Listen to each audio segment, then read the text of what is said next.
Courtesy resignation mula Undersecretary hanggang District Engineer. Yan ang unang utos ng bagong DPWH Secretary na si Vince Dizon para daw linisin ang kagawaran. Pinag-usapan na rin daw ang pagbalasa sa Philippine Contractors Accreditation Board na nagbibigay ng lisensya sa mga kontraktor. Balitang hatid ni Ivan Mayrina. Pinag-utos ni bagong Public Works and Highway Secretary Vince Dizon ang pagpapabitiw sa lahat ng opisyal ng kagawaran mula sa mga undersecretary hanggang sa mga district engineer sa bansa. Alinsunod na rin daw sa direktiba ni Pangulong Bongbong Marcos. Lahat sila sasailalim sa pagsusuri. Sabi niya, linisin ang DPWH. At ito po ang simula. Hindi po magkakaroon ng ganitong klaseng mga proyekto kung walang kakuntsaba sa loob ng DPWH. Pinababago rin ni Dizon ang kalakaran sa pag-blacklist sa mga tiwaling kontraktor. Kung dati natatanggal din sa pagkaka-blacklist ang isang kontraktor makalipas ang ilang taon, ang gusto ni Dizon, habang buhay na silang banned sa pagkuha ng mga proyekto sa gobyerno.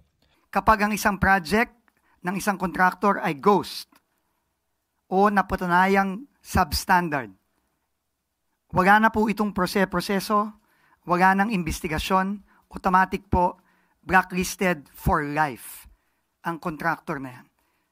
At syempre, may kaakibat din pong kaso yan.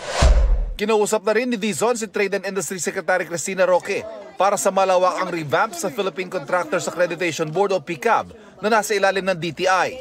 Nauna nang ibinunyag ni Senador Panfilo Lacson ang tinawag niyang conflict of interest kung saan mismo mga taga-PCAB na nagbibigay ng lisensya ang sila rin mismo mga kontraktor na nakikinabang sa mga proyekto sa gobyerno.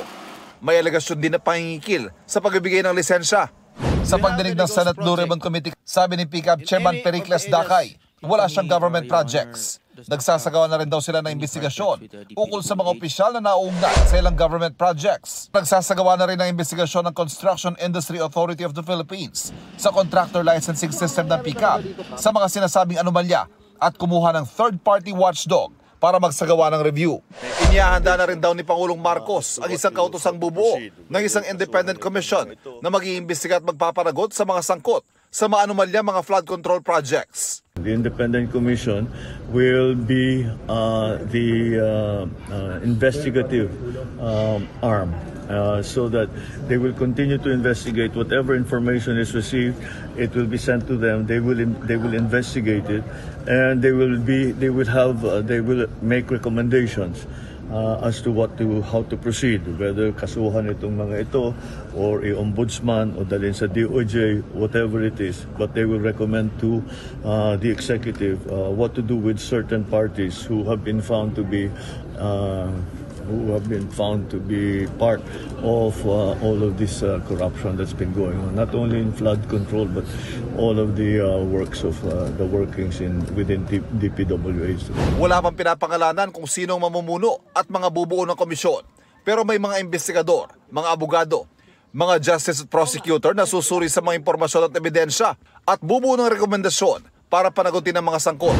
Ivan Mayrina nagbabalita para sa GMA Integrated News.